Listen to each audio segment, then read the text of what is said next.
and it was for a fundraiser for the World Kitchen to provide food for Ukrainian refugees and other people around the world. But so it was a nice little fundraiser. I don't know how much there was a pal handed out a flyer, and it had the address, the WW address on there for people to donate. Let's plug the deal. Let's plug the charity. I don't have the World something kitchen. 30 seconds, according to Jeremy. Yeah, I can't remember what it was. That's why they love us. That's why they love the show, man. So, spontaneous. Was your weekend okay? It was good. Yeah. Kim had a pretty good. Yeah. Take it where you can get it. Did you follow this? That guy's. There's something wrong with that guy.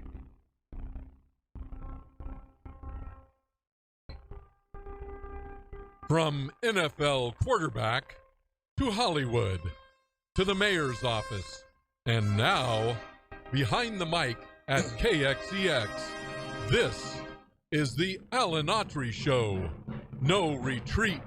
And so, my fellow Americans, ask not what your country can do for you. Ask what you can do for your country. Mr. Gorbachev, tear down this wall. What the hell's going on out here? Everybody grabbing out there. Nobody. That the only thing we have to fear is fear itself. Today, I consider myself the luckiest man on the face of the earth. I'm not fearing any man. Mine eyes have seen the glory of the coming of the Lord. So, 5 seconds left in the game. Do you believe in miracles? Yes! Unbelievable. Free at last! Free at last! Thank God Almighty!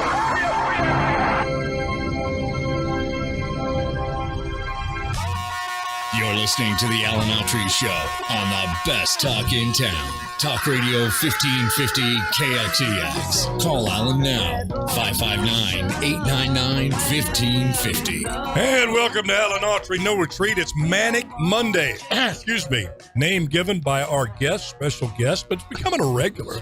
Bullet Bob Leone. Welcome, buddy. Thank you, Ed. So good great to be here. Well, I tell you, the people think so.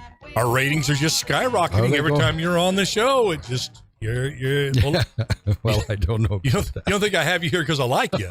I mean, and then I'm productive and I can do things. Yeah, because we're lifelong friends since grammar school. No, man, the ratings are up, dude. Friendship's out the window. It's business. Ratings go down. You're out here.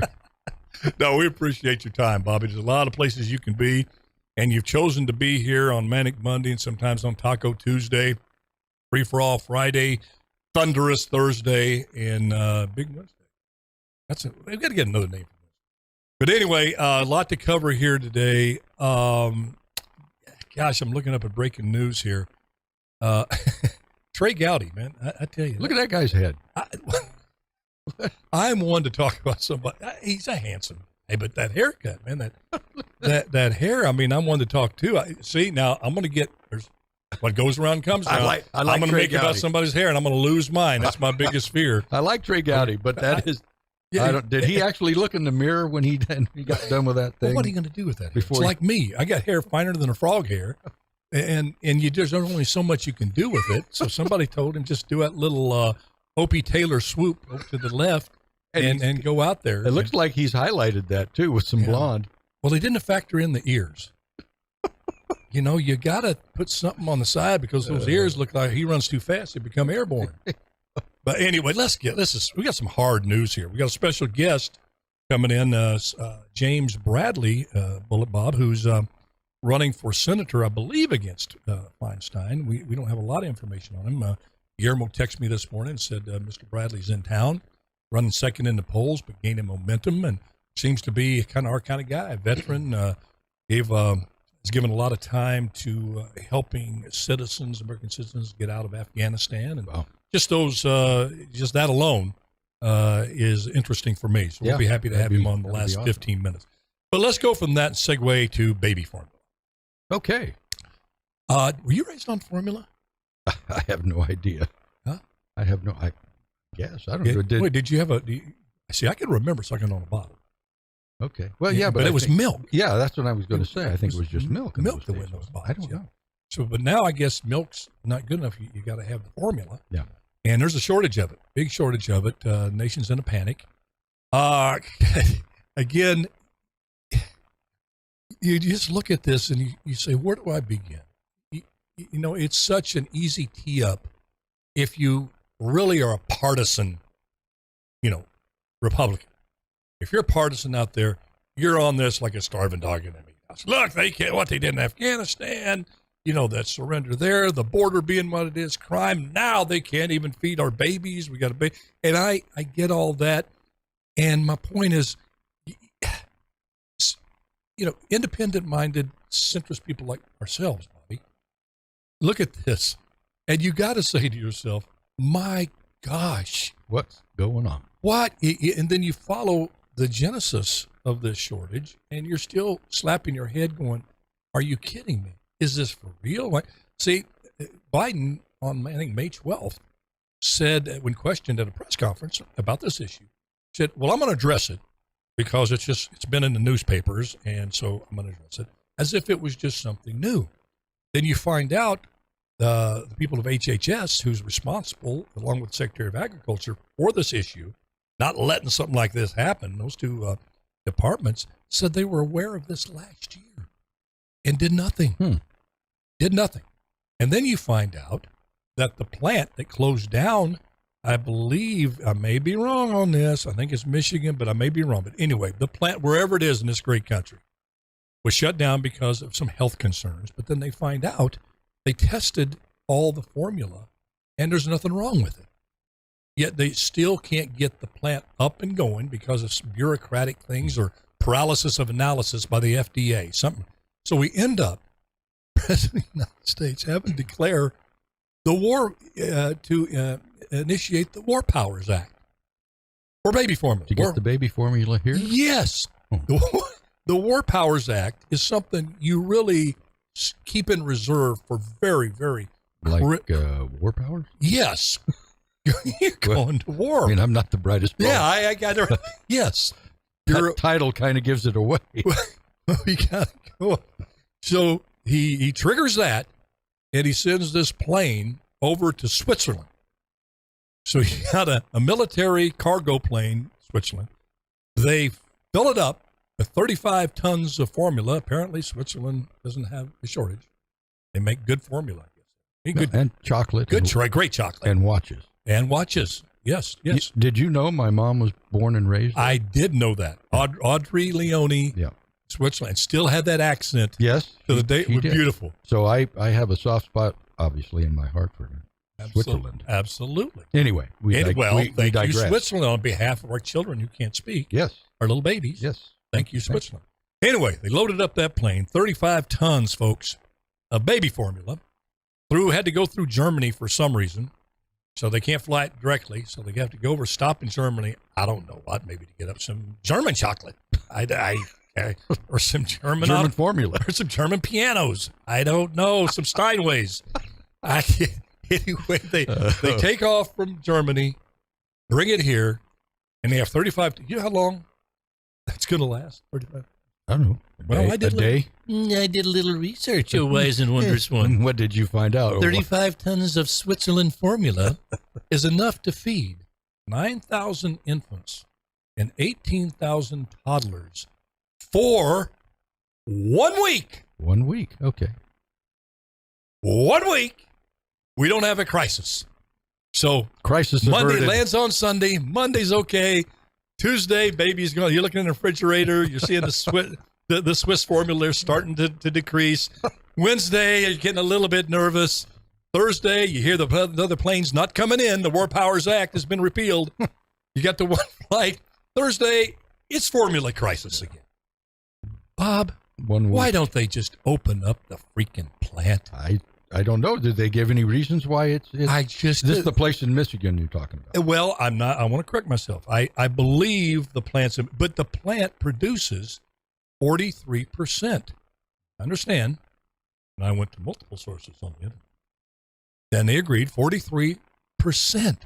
almost half the formula that's just gone, not produced.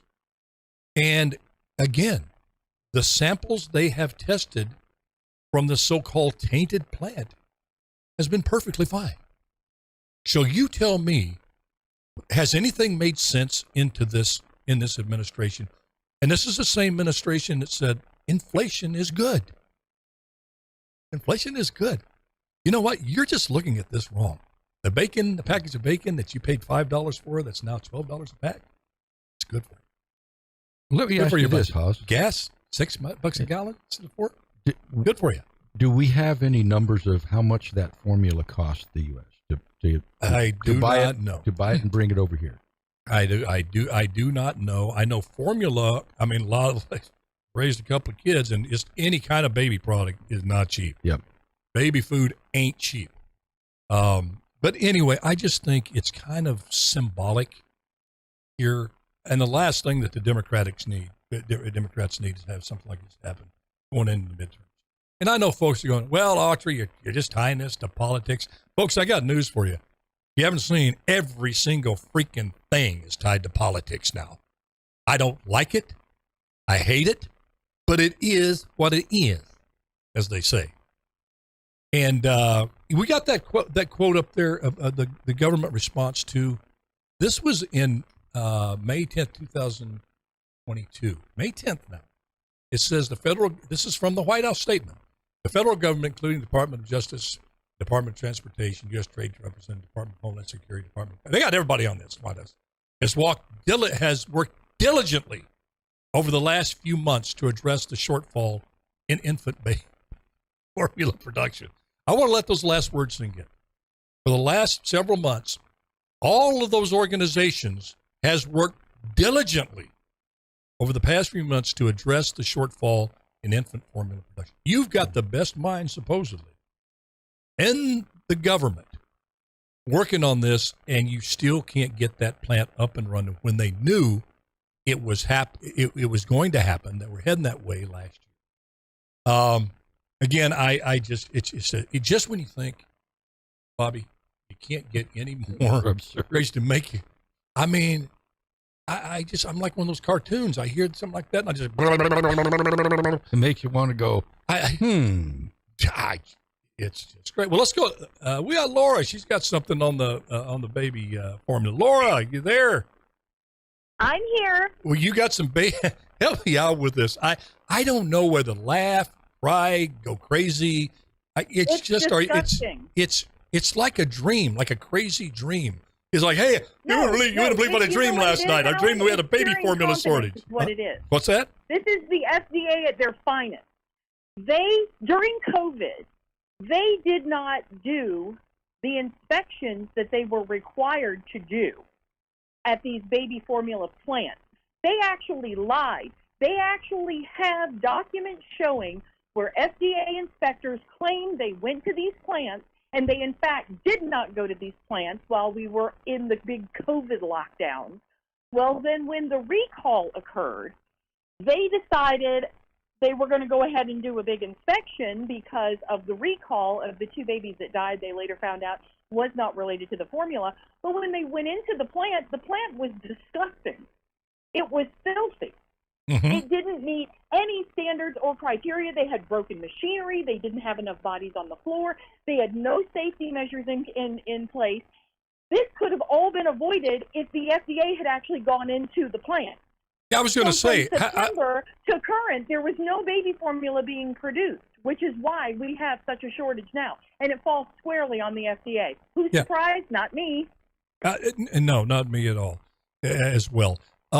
Which, begs the question, how long does it take to, my goodness, you're going to initiate the War Powers Act. Why can't you federally take over a plant, clean it up, bring some consultants in there? Get to say, how long, my goodness, how long did that take? They've known since January. See, this is going to happen. And I'm going to tell you, here's what happens. When you have a leader, like Joe Biden, and folks, this isn't not partisan criticism. It is just an observation from an independent look. Trust me, I wanted Joe Biden to succeed and make America strong again and put in common sense policies that benefit all of us more as much as anybody. I'm not cut from the cloth that I wish bad times on us, our families, our children, just because somebody of a different party's in there. When he took office, I didn't vote for him. I thought his policies were going to hurt America, but I prayed, hey, let there be a miracle. Let him change these policies and be a different guy instead of, but he didn't. He continued to lie like he had lied his whole life. And here's what happens. When you have your leader unabashedly lie, and you have an administration who seems to not even address those lies, just turn the page. Yeah, he lied, so what? Then you have your department heads, like the FDA, just simply lie. We went in there. What happened, Alan? This is what happened, because the guy that's in there now in the FDA, he was there under the Trump administration. Many of the higher-ups, he didn't do a whole lot of change-out. So it doesn't matter which administration it was, but the thing is, when this went down and it happened, the Biden administration, because his poll numbers are in the toilet, they probably said, oh, we're going to have to cover this up, not realizing that they don't do a good job at covering things up, and they're not good liars. Yes. Oh, boy. Well, Laura, thank you for your input on that. Appreciate it very much. And I'll be responding to your email. I'm going to run something by you. And folks out there, hopefully Laura will be receptive to that. About my boyfriend? Yeah, no, it's going to be that. Some other stuff, too. I think Autry's Army is going to really like it. Hopefully we can work something out. And anyway, we appreciate you so much, your input on that. Thanks for calling in, dear. Appreciate it. Well, you're supposed to say you're proud I didn't go to jail, Alan. Well, you ain't gonna go. You ain't gonna go to jail. Well, you know what? If you're going to jail, I'm going to jail, because it's the stuff we talk about right now on this show. I'm talking about me and Elon on Friday night. Oh, you on Elon? You yeah. I heard that went really well. I did get the shirt off his back. Yeah, I heard it went really well. You have a good time? It did. I got the shirt off his back. Oh, literally. My goodness. Well, he gave me a bunch of SpaceX stuff, and I got I've got Dragon 9 shirts for you guys. Oh, SpaceX I goodness. Shirts, I have a bunch of stuff I'm sending to you. Oh, you're too sweet. You're too sweet. They didn't have an Occupy Mars, and I said I brought him chocolate chip cookies. He called me a cookie sorceress. He ate all the cookies, and then he said he didn't have anything to give me. I said, well, you could give me your Occupy Mars shirt, and he took it off right in front of me. Oh my goodness, that sounds like him. That sounds like. But cool. We wish him best, because what a leader that America needed at a very, very critical time. Elon Musk, not perfect, folks. I disagree with him on things. But let's face it, this guy loves America, and he's not afraid to speak out and say, hey, this craziness has gone too far. And it's the first corporate guy. He just happens to be the richest guy in the world. But hopefully it can inspire other corporate heads to just speak out against the craziness. It's nothing political. When you see something where, schools are teaching the kids to be racist, telling kids that they're born oppressed, things of that nature, or that you have to have a secure border with an open door, let people come in, absolutely, in an orderly way. There's nothing really political about that. Shouldn't be. Common sense. That's common sense, and he's been these other corporates folks, like the guy at Apple, and the guy at Nike, and Coca-Cola, Delta, these folks, Disney, just bow to this craziness, and there's starting to be a turn. I'm feeling it, Bobby. Yeah, a little backlash, I think. I think it could be a big turn. Pretty significant. I believe so. I hope so. Well, we got to take a break. Laura, thank you for calling. God bless you. Laura. I was young. I was a big high school player back in the old days. Was he had a big fastball, make you look like a fool? That part of it? I think so. I'd have to. Yeah, you had a big. It's a great song until it. You had a big fastball. You just couldn't control it. You were like my senior year. You're like Ryan Duran. Remember Ryan Duran? Coke bottle glasses. Through 100 miles an hour, but you never knew where it was going to go. And he was always drunk. He had his problems. Or hungover. He had his problems. Yes. Yeah. The winter talk to baseball here. Well, actually a baseball. Yeah, it is a baseball story. Yeah, that's a baseball. With racial undertones. Well, what doesn't have racial undertones? It depends how you interpret it. Exactly. So we'll see. We will see. We're talking about the Josh Donaldson, Tim Anderson scandal out there. This is almost as big as the Jackie remark. This is almost as big as the Johnny Depp trial. though. Do you think it falls into that category? Why is that the biggest news in the country? Yeah, minus the crap in the bed. Yeah. Yeah, that was a lot of similarities. That was not a pretty. The turd on the pillow, just kind of differentiates it a little bit. I don't know. Maybe Donaldson did go and slip in the clubhouse and crap in Anderson's locker. I don't know. Maybe he did. I don't know. Hey, you never know. We're still on social media. Now Right? that would be a racist thing to do. Call somebody the N-word, this and that, or whatever, but you crap in somebody's locker, man. That's unforgivable. Now you've really done it. Now you've crossed over the line. Well, I guess that says it all. There, take that. See you later. I will tell you what a guy did. Bruce Barnes, bless his heart, from Sanger, when I was in camp. Gosh, I don't know whether to tell this story or not. Yes, it has to do with fecal matter. Speed radio. It is a funny story, man. He was the punter on the team. We were roommates our rookie year at Green Bay. He was from Sanger? He was from Sanger? Yeah. Oh, really? And Bruce was just Bruce. And we had four guys in one little mate thing. He didn't like the guy. And the guy, nobody knew that person. But he went up and rubbed his rear end on the doorknob of the guy's door. So the guy would go in and open the door. Then you'd hear him in the next room going, "What the hell?" Oh, TMI. You could see it like it was yesterday, Bob. I see it like it was yesterday. Oh, my word. I just see it. I'm seeing his butt up in there on the doorknob. Oh, sorry, Bruce. Maybe you won't hear this. Oh, my word. Well,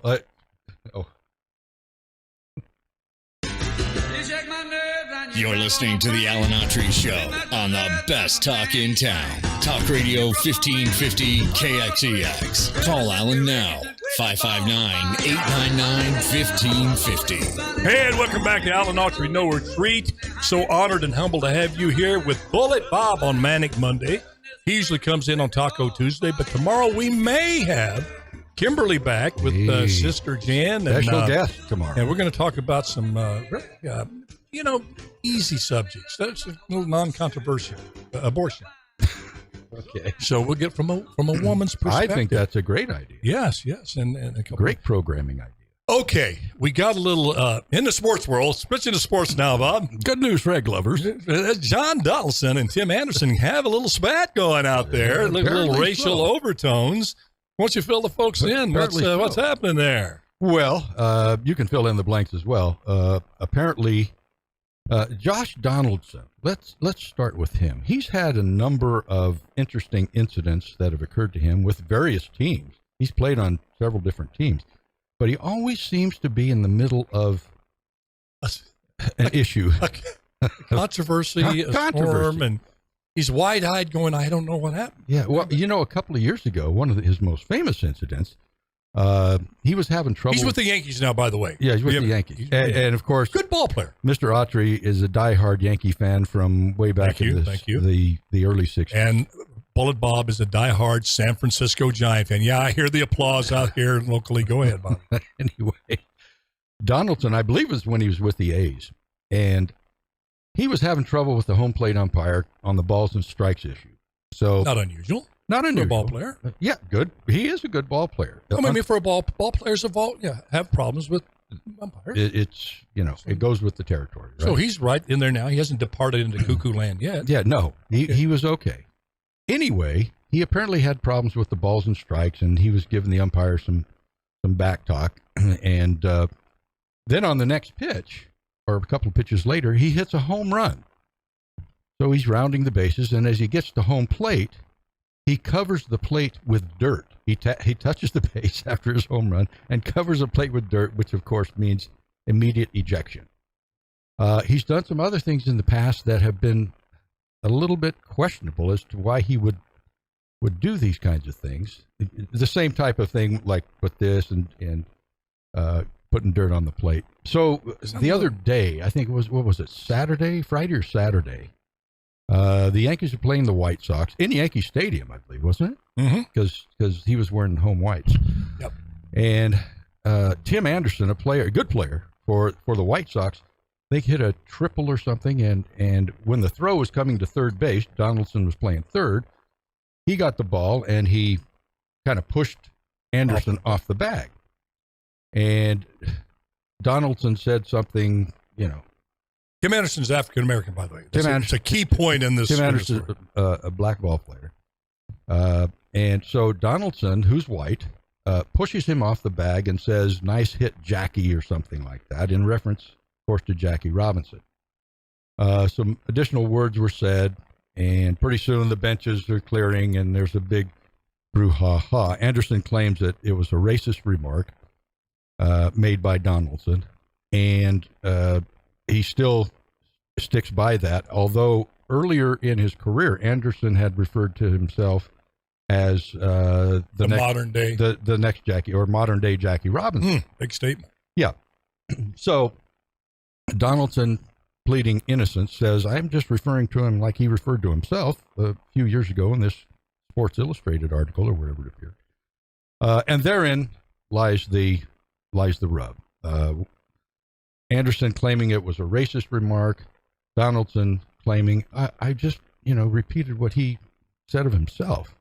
So there's really no racism. Tony La Russa chimed in and said it was a racist remark. So that's where you're at with this whole thing. And it's seeming to get a life of its own, though. It's starting. People are speaking out on this, and today's day and time, everything's racist. Now, not taken up for Donaldson at all. Anytime I look at, he's a little, he's a little. It sounds almost like a little Dennis Rodman-esque, maybe even more so, like a cross between Dennis Rodman and Ty Cobb. I don't know. Well, Ty Cobb was an I don't racist. mean that. I see Donaldson's fans are going to get on me. Wrong analogy. I take it back. More like God, who was the guy that Billy Martin? Okay. Just would say anything, would go after folks, and just hot-headed. He didn't care what color you were. Yes, exactly. But let's just dissect this, because apparently the comment was made by Spencer in 2019. He doesn't refute Donaldson's claim that he did an interview. You mean Anderson? Anderson does not refute that he did say in the interview that he felt like he was the modern day Jackie Robinson. Now, I don't know what in his story. I don't know the context. He would have the.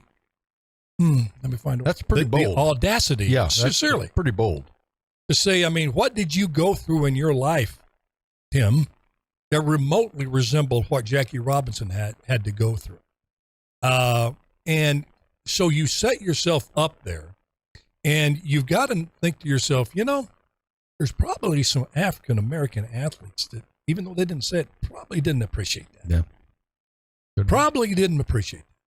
Then enter Donaldson, Mr. Personality, who probably is going to stir the pot. It sounds like he doesn't have his hand on the pulse of social consciousness at all. Apparently not. But I'll ask you this. Isn't baseball, folks, I tell you, there's a lot of smack talking pretty much in every sport. You get it in basketball, but it's fast moving. You're on the bench, and you see people smacking. Okay. And in football, you get some of it between plays. You'll see somebody go helmet to helmet, say a few words or something, sideline. Right. But nothing compares to the smack talking in baseball. You're in the dugout. The game is moving slower, and there's stuff that comes out of that dugout.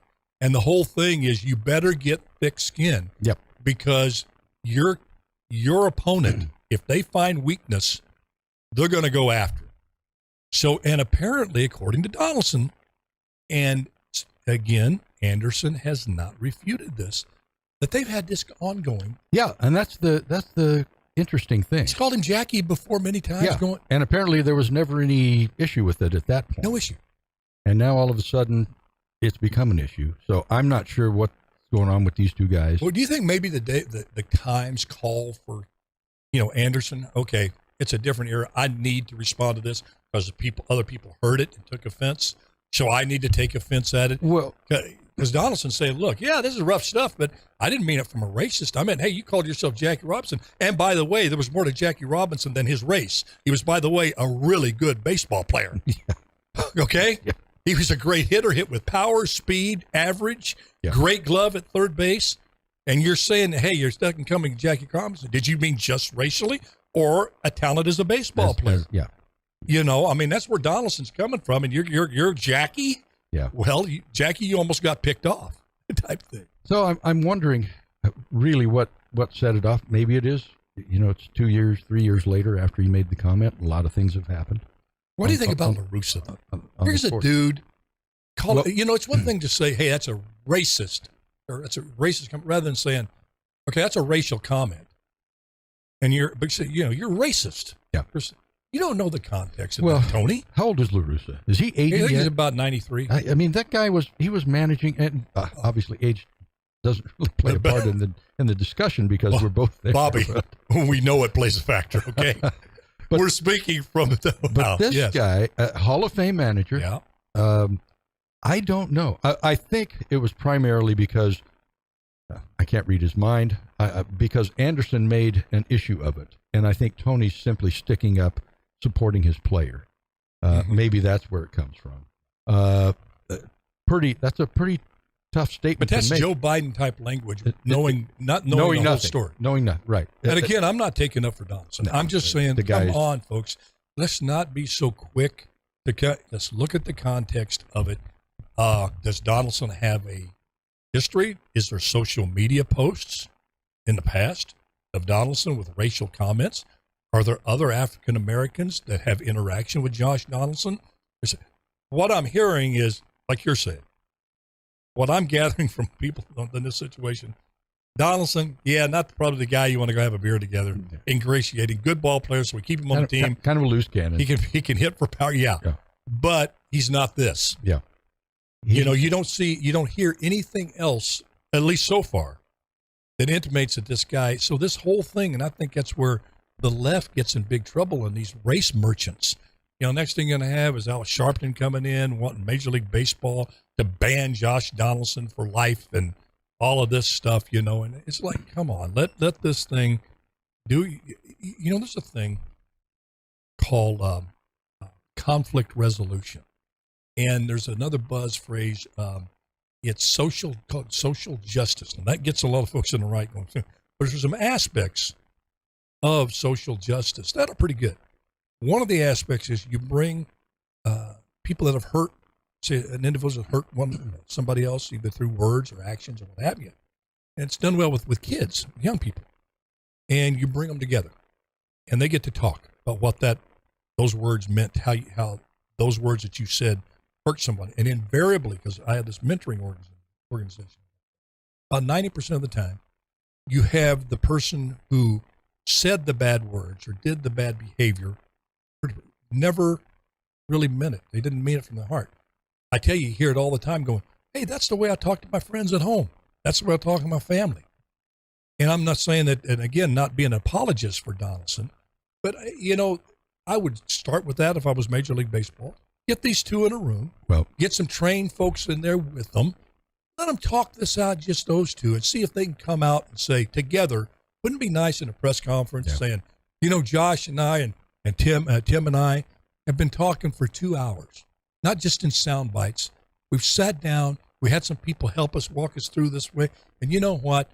We're okay. Yeah. I don't think. Well, MLB is going to investigate this. That's what I mean. But are they going to investigate it with the intent of I don't know. making their mind up to get I would also like to know the context of Tim Anderson's comment originally. His original comment. Well, the Jackie Robinson comment. Yes. What context was that used in? Mm-hmm. Because again, we're only getting. Yeah, he made that statement. Okay, but what precipitated that? Yes. Just the same as we need to know why Donaldson did what he said. And I will, you know what, and I'm one of those guys, I just don't like rush to judgment. I have to hear all the facts. Yeah, exactly. Even if something appears to be so, wait until we hear, get as much information as we can. So, I said that, and I well, it's a bold statement that maybe it was in contextual, perfectly appropriate. It could have been. But we don't know. It could have been, exactly. But on its surface, it didn't seem to be. It's bold, man. That's pretty rash. That's like me saying, being in the mayor's office for Israel, I'm the second coming of Ronald Reagan. Let me tell you, right? Me and Ronald, we're a lot alike. I mean, yeah. Anyway, there's just a lot there that we don't know yet. So. And hopefully it can. Sometimes, these type of things that seem so ugly, and you exhale, going, "Oh gosh, not again," or "Oh, come on, dude, what were you thinking?" All those reactions may be justified with our exasperation on all of this racial tension that the race merchants are stirring up, but sometimes God has, for good, something that can come out of this, and maybe this is the case. We're going to take a quick break. I think we got our guest coming in, Mr. Bradley. He's running in here. Is James here? Yes. Okay. Hey, I'm out. This is Bob Leone. We're still live on social media here, but we just took a break. Appreciate you coming in, and we had a little bit. Well, if we would have a little bit more time, and so want to make the offer open to you if you guys want to call in or Zoom in or come in like on any time. Election's what, June 7th? Or is he doing the primary thing? The primary thing. Okay. What we'll do is, we can put him on and give him a lot more time. Yeah. Who's he running against? Dia. James. Hey, James. How you doing? Good. Sorry about the time constraint because we just got it this morning. We had some other segments we had to come in and put in, but I was just telling Leone, nice to meet you, Eric, there that if you guys want any later on want to call in or Zoom in, we'll give you a lot more time. That's perfect. Okay. Yeah, we're live on social media. Mike's always they can see you. Oh, okay. So I got to be nice, huh? Yeah. yeah. You just be. You got to watch what you say. Yeah. These mics, you got to kind of put it up directly. All right. To it Sounds good. So, there you go. But again, appreciate you coming in. Absolutely. And like I said, anybody that throws their hat in the ring right now, especially, from what I had, I wasn't aware of you until this morning. Guillermo gave me a little bit of background. Oh, nice. And for what your background and what you're running on. Really appreciate you doing this because it's not easy. It's not. It's vicious nowadays, as you will know. Oh yeah. Just tell anybody willing to run for office. When I ran for office, it was bad, but not like that. Yeah, I've never seen such division in my life. Well, it's just they don't go just to win. They go to basically knock you so you never are a factor again. They want to destroy your reputation. They want to destroy your persona in every possible way. Your family. Mm-hmm. And that's something rather new. Maybe they had it back in the old days, but they didn't have the tools to make it happen. Mm-hmm. They didn't have social media. They got it now. Yeah. Well, this is not my first rodeo. You probably know. No. So I'm used to it. George Soros already has me on his radar. Well, that's a good. That's you got to be one doing. notch in You your got to be doing something right. Huh? Yes, right. That's what I think. I said, "Bring it, baby." Hey, Jeremy, do we have a hard out at 1, or can we go a couple of minutes over? Can we go over? Like 5 minutes? Like to 105?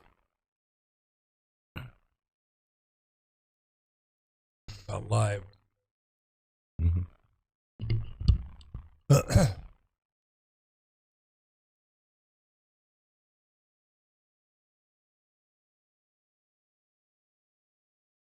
I tell you, Ukraine. God dang it. Oh, Well, this whole thing that we don't have the right to have input on. And welcome back to Alan Autry, No Retreat. So honored and humble to have you with us. No retreat means we do never retreat from the basic principles this country was founded on: its faith, family, and freedom. And we have a guest with us today, Mr. James Bradley, who I know holds those principles very dear to him. former military veteran and running for United States Senate against Alex Padilla. Welcome, James. Thank you. Good to be here with y'all. And we got just a few minutes left in the segment. And James, let me just tell you, I want to spend more time with James. We got the call earlier this morning.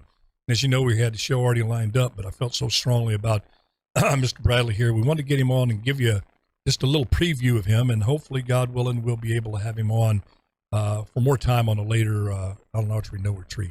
All right, James, quickly, if you can, tell folks who you are and why you're running. Well, with James P. Bradley, running for United States Senate. I'm originally from the East Coast, Rhode Island, one of the bluest states of all states, and I came here to California seeking my dreams. And of these last couple of elections, I'm going, oh my God, we're going into Marxism, communism, and being a veteran, being a hardcore veteran, sworn the oath to defend our great nation. I put my hat in the ring. I couldn't think of anything else to do but to fight for our great country, for God, country, family. Yeah, I'm full in, and I'm the warrior to take on Alex Padilla. Now, are you married? I was married for good 17 years. My ex-wife is my best friend ever. Good deal. That's the way to keep it. Amen, brother. Got any kids? I have a daughter. She's 27 years age and is always telling me what to do and how to do it. Did she tell you to run? She actually said, Dad, I don't know. She's a millennial, so I'll tell you what. Right? Well, like I said, she knows what you're stepping in, but obviously being a veteran, she also knows you follow your heart. Absolutely. What do you think here in California? Let's start locally, meaning state of California, then at the federal level, that you think are the top couple of priorities we need to focus on as a United States Senate? Well, I've already been doing it. I've been working with the homeless for the last 3 years. Our homeless veterans in L.A., been trying to get them off the streets onto the homeless shelters within dedicated land for us, the veterans, over 137 years ago. So I'm also working in the Capitol there against these vaccine mandates. I got a team of 4 young ladies. I call them Ladies of Liberty. They've been striking against these mandates that are unconstitutional, and actually practicing medicine without a license is unlawful, and they should be put behind bars. And I'm going to make certain they get some time. One of the issues really important to us here in the San Joaquin Valley, where the show is emanating from, is water. Oh, yeah. We've had the federal government pretty much put a stranglehold on our water supply. Yes, sir. And the United States senators, heretofore Feinstein, Boxer for quite a long time. What's your position on fighting the fight that's necessary to get the water we need here to keep our farms going and keep healthy growth going of all kinds? Being the 5th largest economy, we're falling down to 6th in my opinion, the breadbasket of America. They should have as much water and more some. So control the federal lands. I'm going to make sure we put a bill in place to capture those waters, make it available for the farmers today. There's no reason why we have this perpetuate this man-made drought right now.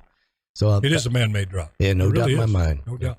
It's kind of like cognitive dissonance. How in the world? I mean, you're seeing what happens to the food supply chain in Ukraine. Affects all over the world. Africa's getting decimated. We're feeling it in America. And yet you have policies here in the United States, not just in the Central Valley, but all over, that's anti-farming, anti-food production. What kind of mindset, justification in that mindset could there be for such an ill thought out, destructive policy? That's exactly it. Ill thought out, destructive. And I always follow the money, and we get to the root of this. But more importantly, once I'm in office, I'm already working on a bill specifically for water.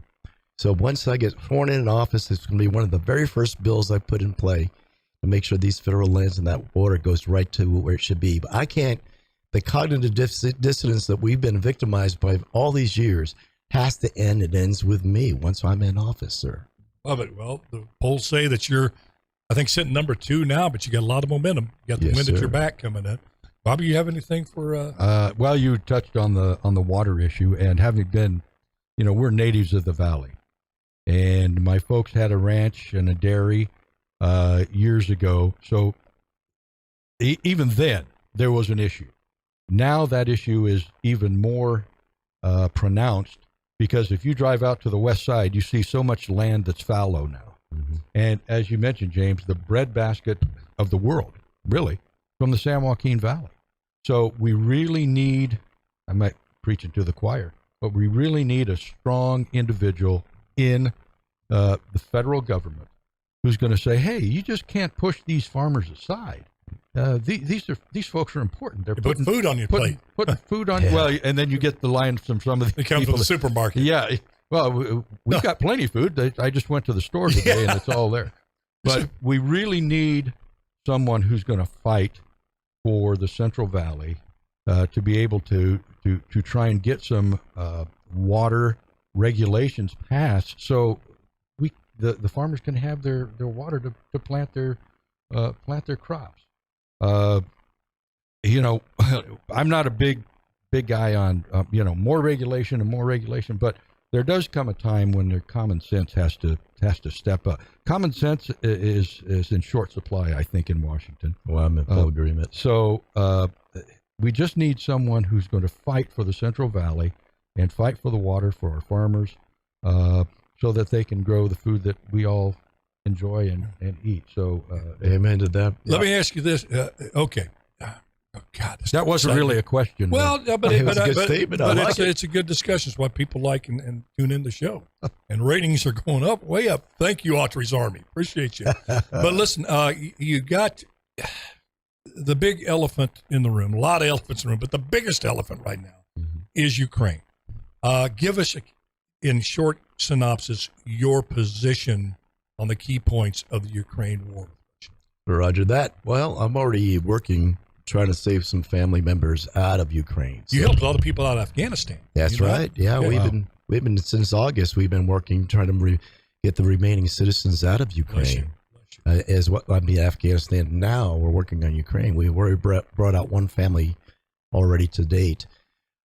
There's nothing wrong with helping our allies. That's one. But when we have people starving and dying on the streets here in the United States, I have issue with that. That's 40 million or billion? 40 billion. That's money that we're so desperately needed here in the United States. This is where I get a lot of criticism, because in this soundbite, knee-jerk, jump to conclusion, headline-seeking world that we're in, nobody listens to the whole interview, reads the whole article when somebody says something. Listen, I don't support Putin's invasion of Ukraine, but there's realities that come in, and you just hit on one. How long can you keep writing $40 billion checks? See, we grew up in the Vietnam era. That's right. We saw how the United States, step by step, got embroiled into that war. Exactly carbon copies what's happening in Ukraine. That's exactly it. And you had all of these 50-something thousand of our best dying there. We lost the war. We didn't have the intestinal fortitude to see it to its end. But with the economic crisis at home, around the world, you're looking at this $40 billion, and you ask the question, how long is it going to last? They'll tell you, 4 months. So you write another check for $40 billion? I mean, how do you win a long, protracted war, which this war seems like it's going to be?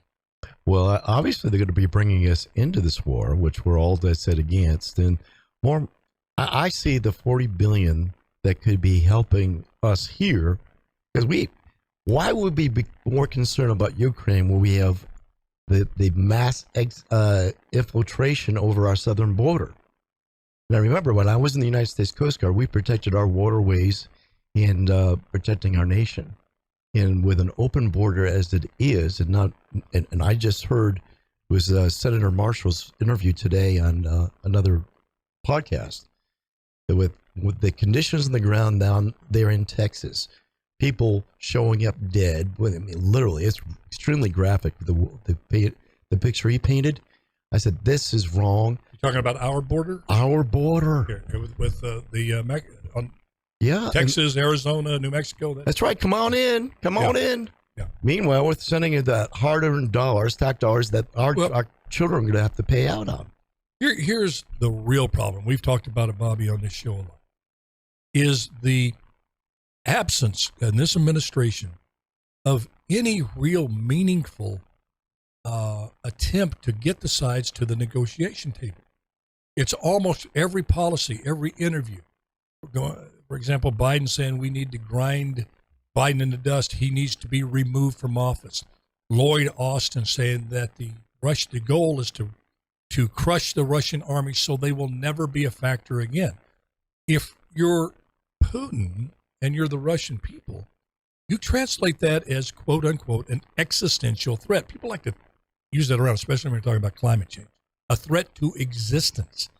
And if that comment insinuates that we want to just beat you into non-existence in terms of being a world factor on the world stage, of being important in any way, shape, or form, don't they know they're dealing with the second largest nuclear power in the freaking world? And if you make a country which has those weapons feel like their very existence is being threatened, they're going to use that weapon. We would. Oh, without question. What's in their minds when they use this kind of rhetoric rather than saying, you know what? Biden's saying we need to get to the peace table. We need to get to the table to negotiate immediately. Oh, it's reactionary. Haven't you seen his executive orders from day one? Is pandering to the left, reactionary techniques. We have no proactive, true leader leading our country today. So Biden, going back from my intimate relationship with Afghanistan, what he did there and what he's doing currently. So we need to put some great leadership. I'm from the Reagan days, by the way. Peace through strength. We need to see a little bit more of that. Actually, a lot of that more in D.C. today. But he disarmed, basically, didn't disarm them, but really destroyed the economic underpinnings of the Soviet Union through masterful negotiation. Oh, he was perfect. He didn't, he had, okay, we're going to continue with Star Wars. We're going to build Star Wars, but Gorbachev didn't like that. But they call it, like you call yourself a Reagan Republican. Mm-hmm. I have no doubt. I see people like Lindsey Graham, who calls himself a Reagan Republican, yet he can't wait till it seems to get into a nuclear exchange with Russia. He's a war hawk. Didn't he call for somebody to assassinate? Yes. Putin? I mean, come on, really? I mean, what kind of world are these folks living in? Well, we need and somebody yet we with talk clear like thinking. this. We're Putin apologists. Now, I love to hear you talking about this, because if we don't have some sanity come into this situation, people say never. He would never use nuclear. They would never do that. It's a very, very naive and potentially catastrophic idea to have in your head to think that he would. If he has a head. We're giving him too much. No, I hear what you're saying. He's totally being. He's the puppet. We don't know who Geppetto. I think he's got 4 or 5 Geppettos around there pulling up the Pinocchio. But it's frightening. It's really, really scary what's going on there. That's the threat internationally. Biden in office, and what he's done to our nation over the last almost 2 years now. That cannot go and cannot be brushed on the rug like they did with Afghanistan. So once in office, I'm going to bring to light. Well, I think it's pretty much out there for full display, and they're emboldened by their policies that are destroying America. So Biden, I tell you, that guy's going to have a real tough once we're in office. And there's more like me out there, by the way, true patriots that are fighting for our right to live and our constitutional freedoms. James, the folks out there, the process now, you're in the primary. That's right. Yeah. That's June 7th? June 7th. Okay, June 7th, they come out and you go. Who are you running against? I'm running against the guy by the name of Alex Padilla, the handpicked replacement to Kamala Harris by Gruesome Newsom. Now, but in the primary, are you a Democrat or Republican? I am a Republican. Okay, that's what I thought. So, I don't get it. So the primary is you'll be running directly against him, or he's running his? Oh, well, we have this. It's quite a crowded race with quite a few Republicans, both Democrats and communists in this run. But the top two, which is the jungle primary, the top 2 vote getters go through into the general election. Yeah, see, that's what I was saying. Is this kind of a change for some of the older folks out there that was a different, what do they call it? Open primary? Yeah, it's an open primary. Open primary type situation, which means you're in there in the top 2. Some people like that. Some people don't like that. What's your thoughts on it? Do you like it or not like it? Well, you know, we have problems in both parties, let's be honest. We've seen the establishment on both sides, their position in creating this level division and hollowing out of America. Where I stand is with the voters in the state of California, because I'll be the representative of them, to represent them the best way I can. So the top two primary, I think it was really designed to get the top two vote getters regardless of party. So they opened it up to the non-parties as well as those other left-leaning and ultra-right parties. I think fundamentally it was meant to do good, but it's actually done more harm in this case. Interesting.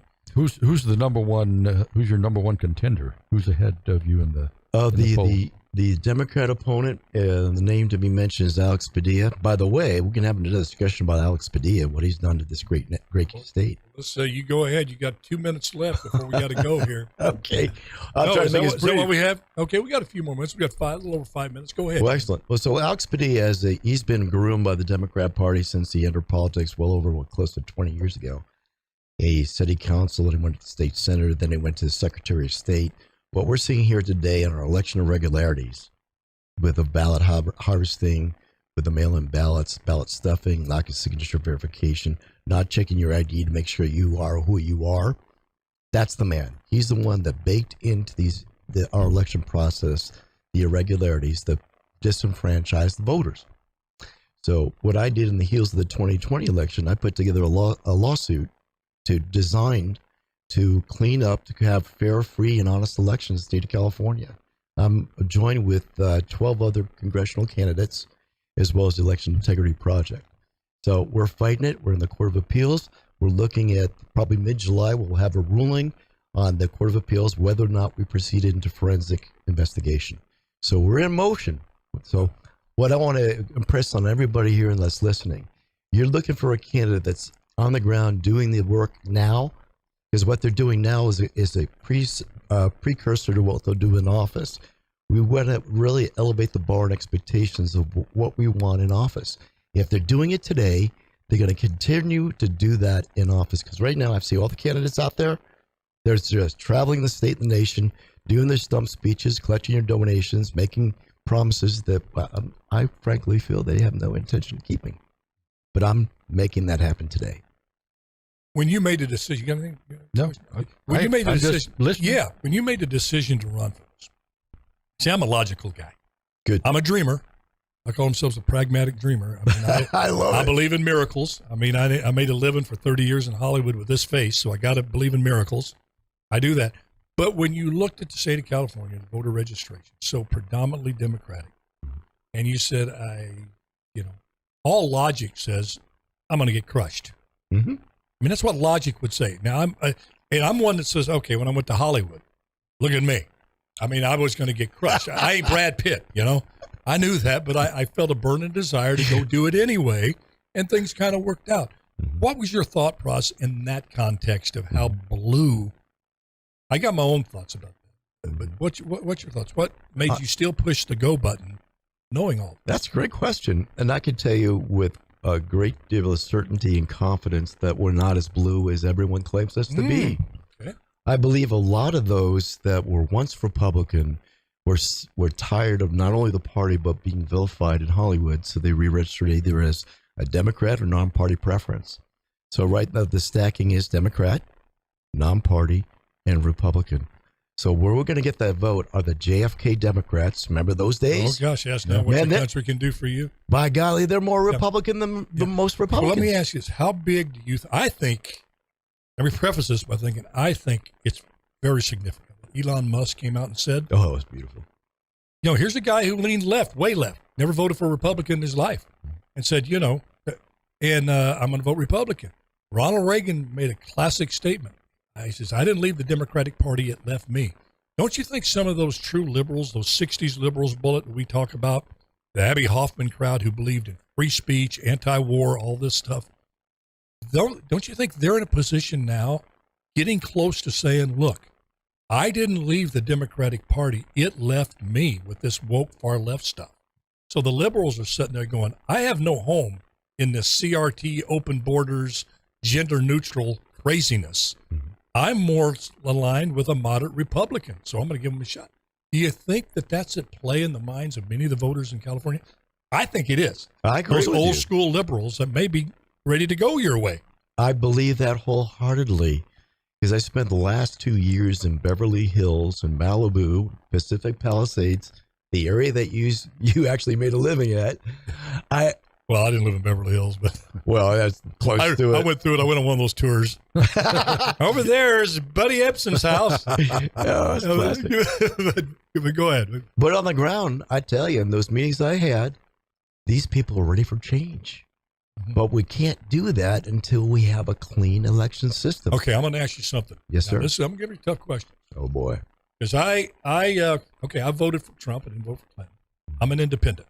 Republican for years. I just get tired of this the Democrats and Republicans would not discipline their own, the fringe elements, and you got to discipline. I came from the Republican Party in the 60s with William Buckley and Reagan. They disciplined the John Birch Society. They said, you're too much in here, you're on the fringe. They Ku Klux Klan, no, you can't come in here. The Democrats have yet to do that to their far left, to the BLMs and these crazy far left Marxists that are out there. They have not done that. But with Trump, when I hear it said the Republican Party is Trump's party, it's Trump owns the party. No. James, Bobby and I are talking about it. Yeah. Trump didn't come up and own non-burdensome taxation for individuals, families, and corporations. He didn't come up with right to life position. He didn't come up with having secure borders. He didn't come up with energy independence. Those were basic conservative principles that were in place way before Trump, during Trump, and after Trump. He doesn't own those. He's a participant and a leader of those principles, which are timeless in terms of conservative thought.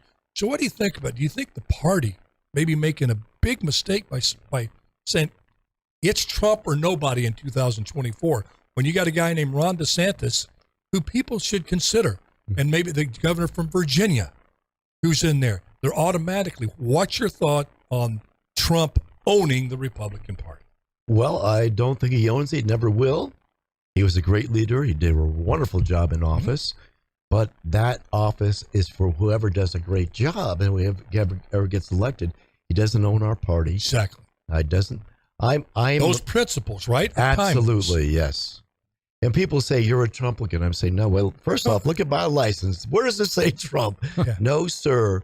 I have a mind of my own. He did a great job, but we need to take back. I always think beyond the person that's holding in the office. Absolutely.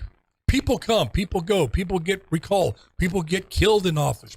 But those timeless principles of individual liberties, exactly it. Non-burdensome taxation, personal freedoms, secure border, all those things are.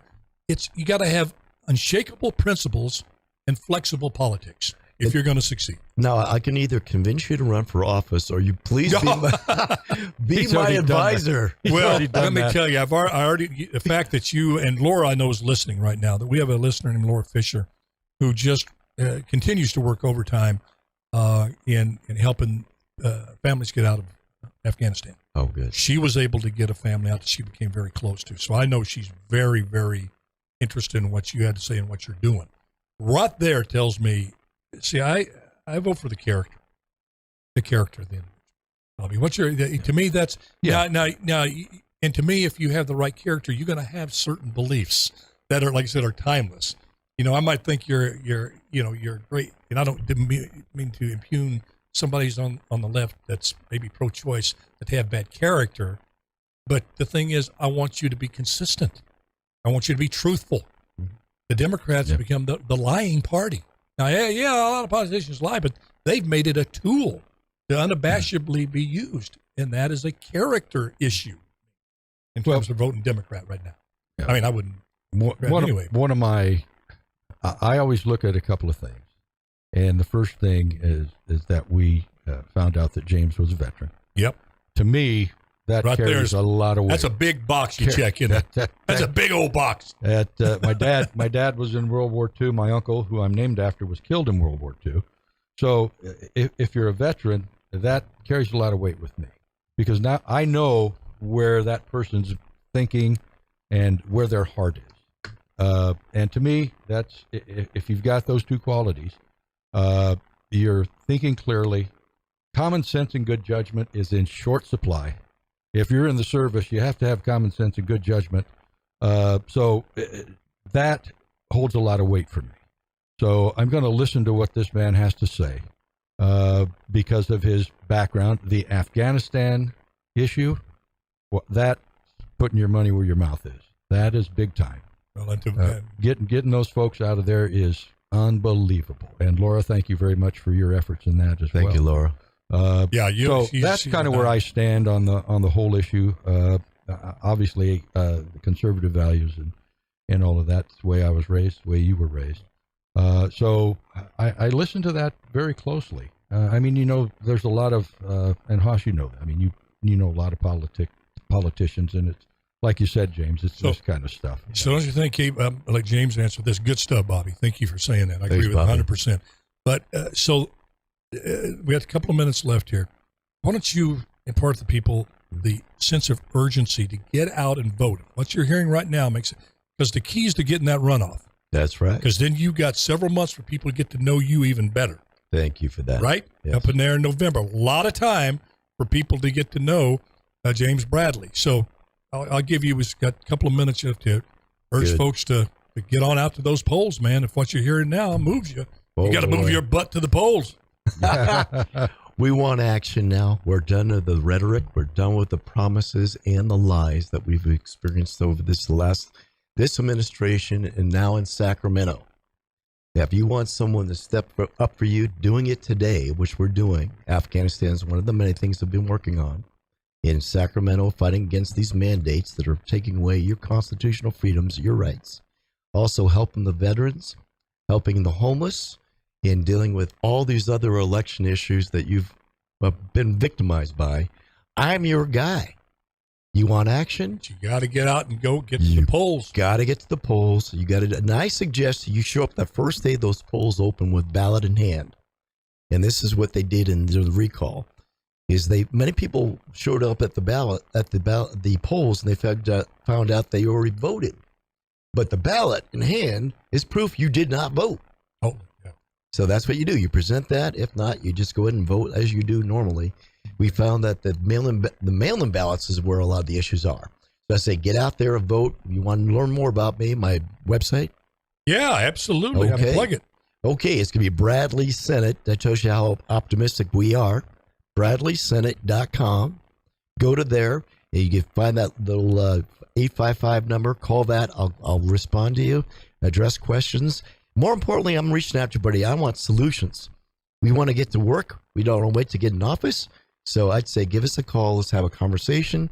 I'm touring the state now, dealing with the issues. And I'm reaching out to everybody that wants to be part of this new movement to take back our great state and country. Right. Now, where do you go from here?